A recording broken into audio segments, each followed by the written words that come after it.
நம் அனைவரின் மீது இறைவனின் சாந்தியும் சமாதானம் உரித்தாகட்டுமாக என்ற அன்பு வாழ்த்துகளோடு அன்புடன் ரியாஸ்.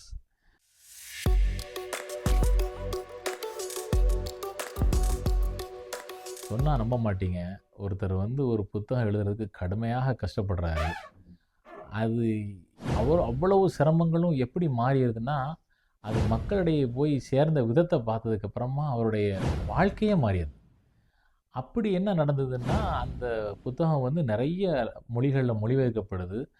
இங்கிலீஷில் அதை டிரான்ஸ்லேட் பண்ணும்போது ஒரு போகும்போது பில் கிளின்டன் ஆட்சி காலத்தில் அவர் கையில் அந்த புத்தகத்தை எடுத்துகிட்டு வராரு. மக்கள் எல்லாம் பார்த்துட்டு இவர் வச்சிருக்கிறாரு அந்த புக்கு என்னன்னு சொல்லி வாங்க ஆரம்பிக்கிறாங்க. அதுக்கப்புறமா அமெரிக்காவில் பூரா பயங்கர பிரபலமாகுது. அதுக்கப்புறமா அங்கே இருந்து எல்லா மொழிகள்லையும் அந்த புத்தகத்தை மொழிபெயர்க்க ஆரம்பிக்கிறாங்க. இந்த ஆத்தருடைய வாழ்க்கையே அப்படியே 360 டிகிரி மாறிடுது.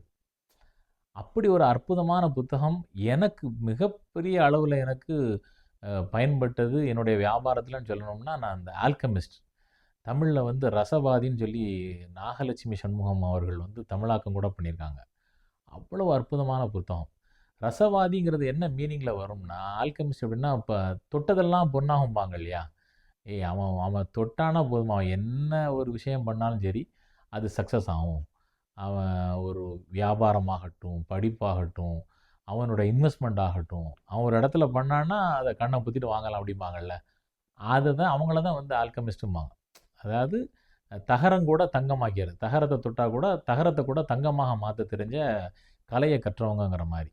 இந்த புத்தகத்தில் அந்த மாதிரியான ஒரு விஷயத்தையுமே பவுலோ கொஹெல்யோ, அவர் தான் ஆத்தரோட பேர். அவர் இந்த விஷயத்தை சொல்லுவார். ஃபர்ஸ்ட் ஆஃப் ஆல் இதுக்கு நான் என்னோடய ஃப்ரெண்டு ரொம்ப க்ளோஸு நம்ம ஜெய்சேகரன் சார் தான் எனக்கு முதல்ல இந்த புத்தகத்தை இன்ட்ரடியூஸ் பண்ணார். அவருக்கு நான் நன்றியை தெரிவிச்சுக்கணும். இந்த புத்தகத்தில் சில விஷயங்களை அவர் சொல்கிற விதம் இருக்கு இல்லையா, ரொம்ப சின்ன புத்தகம் தான். படிக்கும்போது உங்களுக்கு எப்படி இருக்குன்னா, ஒரு ஆட்டு இடையன் அவனுடைய ஒரு கனவை நோக்கி போகிறான். அவனை ஒரு கனவு காண்றான். அந்த கனவு நடக்குமாங்கிறத நான் தேடி போகிறான். அதனுடைய கனவை அவன் எப்படி அடைகிறான், அதுக்கு இடையில் வரக்கூடிய சிரமங்கள்லாம் என்ன, இதனுடைய கோர்வையாகத்தான் அந்த புத்தகம் இருக்கும். ஆனால் ஒவ்வொரு இடத்துலையும் ஒரு செய்தியை சொல்லுவாங்க. அது உங்களுக்கு ஏதாவது ஒரு வகையில் அது உங்களுக்கு வாழ்க்கையில் பயன்படும். அதில் ஒரு குறிப்பிட்ட இன்சிடெண்ட் என்னுடைய லைஃப்பில் நான் கனெக்ட் பண்ணதுனால உங்களுக்கு சொல்கிறேன். இந்த ஆட்டு இடையன் ஒரு இடத்துலேருந்து பயணப்பட்டு அவனுடைய பணத்தை எல்லாம் இழந்துருவான், கொள்ளையடிச்சிருவாங்க. அதுக்கப்புறம் ஒரு இடத்துல போனோன்னா அவனுக்கு சாப்பாட்டு கூட வழி இல்லாத அளவில் இருப்பான். அப்போ அவன் என்ன பண்ணுவான், அவனுக்கு சாப்பாட்டுக்காக வேண்டிய ஒரு வழி ஒரு பணம் தேவை இருக்குங்கிறதுனால ஒரு கண்ணாடி கடையில் போய் வேலைக்கு சேர போவான். அந்த கண்ணாடி பார்த்த குடுவைகள், கிளாஸ் இந்த மாதிரி டிசைன் பண்ணி விற்கக்கூடிய அந்த கடையில் போனேன்னா அங்கே ஒரு வியாபாரம் இருக்காது. அப்போ இவன் போனதுக்கப்புறமா என்ன பண்ணுவான்னா, அதை ஒவ்வொரு இடத்துலையா இருந்து தொடச்சி வைக்கிறது, ஒரு இடமா மாற்றி வைக்கிறது, இந்த மாதிரி பண்ணும்போது தற்செயலாக அங்கே ஒரு ரொம்ப காலமாக ஒரு வியாபாரமே இல்லாமல் இருந்த அந்த கடைக்கு ஒரு கஸ்டமர் வர ஆரம்பிப்பார். அப்போ அந்த கடையினுடைய ஓனர் எப்படி நினைப்பார், இந்த பையன் சேர்ந்த நேரம் நமக்கு நல்ல வியாபாரம் நடக்குது அப்படின்னு சொல்லி அந்த பையனை வேலைக்கு வச்சுக்கிடவான்னு கேட்பார். அப்போ அந்த பையன் எனக்கு பசிக்குது சாப்பாடு ஒன்று சொல்லுவான்.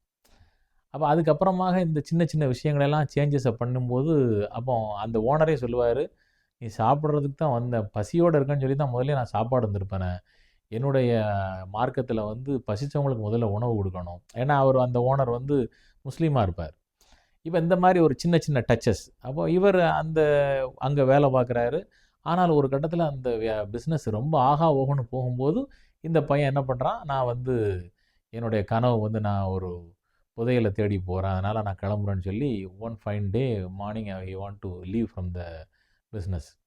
அப்போது சில நேரங்களில் எப்படி வரும்னா, உங்களுக்கு எனக்கு இப்படி ஒரு கனவு கண்டேன், இதுக்கு என்ன கூலி, இதுக்கு என்ன பரிகாரம்னு சொல்லி கேட்டோன்னா, இந்த மாதிரி ஒருத்தர் இருக்கிறார் ஒரு மந்திரவாதி, அவர்கிட்ட கேளுன்னு சொல்லுவாங்க. அப்போ அவன்கிட்ட கேட்கும்போது அவர் சொல்லுவார், இந்த கனவு எதுக்கானதுன்னு நான் விடை சொன்னேன்னா எனக்கு என்ன தருவான்னு கேட்பான்.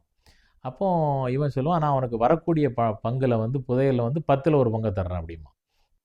அப்போது ஒரு இம்பார்ட்டண்ட்டான ஒரு லெசன் அதில் சொல்லுவார், நம்மள்கிட்ட இல்லாத ஒரு விஷயத்தை கொடுக்கறதுக்காக நம்ம வாக்கு கொடுத்தோம்னு சொன்னோன்னா நம்மளுக்கு என்ன தேடுறோமோ அது கிடைக்காது. அப்போ என்னென்னா, உங்களுக்கு அந்த பர்டிகுலர் விஷயத்துக்கு ஒருத்தர் உங்களுக்கு உதவி செய்கிறாரா, அவருக்கு என்ன உண்டானதோ அந்த டீலிங்கை அதோட முடிச்சிடணும். செகண்ட் திங், இன்னொரு விஷயம் அந்தனுடைய புக்கில் படிக்கும்போதே வரும், எந்த ஒரு காரியமே 2வது விஷயமாக நடக்கிறது 3வது தடவை உங்களுக்கு நடக்கணுங்கிற சாத்தியம் கிடையாது. ஒரு விஷயம் உங்களுடைய லைஃப்பில் நடக்குது, அதே மாதிரி இன்னொரு சான்ஸ் நம்ம நிறைய தடவை பார்த்துருப்போம். அதே மாதிரி அதே ஒரு சிச்சுவேஷனில் இன்னொரு சான்ஸ் கிடைக்கும். அப்போ நம்ம அதை கிராப் பண்ணிக்கணும். 3வது தடவை அது வரும்னு சொல்ல முடியாது. ஸோ இந்த மாதிரியாக சின்ன சின்ன உங்களுக்கு வாழ்க்கையில் பயன்படுத்தக்கூடிய வகையில் உள்ள ஒவ்வொரு செய்திகளையும் வந்து அந்த புத்தகம் முழுக்க நீங்கள் படிக்கலாம். ஸோ அது சாராம்சமாக அந்த புக் எதை சொல்லணும்னா, ஆத்மார்த்தமாக மனசாட்சியோட ஒரு விஷயத்தை நீங்கள் விரும்புனீங்கன்னா, இந்த பிரபஞ்சம் அதுக்கு உங்களுக்கு எப்படினா அது உங்கள்ட்ட கொண்டு வந்து சேர்த்துரும் அப்படிங்கிறது தான். மிக அற்புதமான ஒரு வாசிப்பு அனுபவத்தை கொடுக்கும். நிறைய பாடங்களை நமக்கு கற்றுக் கொடுக்கும். ரசவாதி பை பவுலோ கொஹெலோ, ஆல்கெமிஸ்ட் பை பவுலோ கொஹெலோ. நீங்களும் இந்த புத்தகத்தை வாங்கி வாசித்து பாருங்கள். அதனுடைய உங்களுக்கு என்ன புரிஞ்சுக்கிட்டீங்களோ அதை இதில் கமெண்டில் போடுங்க. மற்றொரு காணொளியில் வேற ஒரு டாப்பிக்கில் சந்திப்போம். அன்புடன் ரியாஸ்.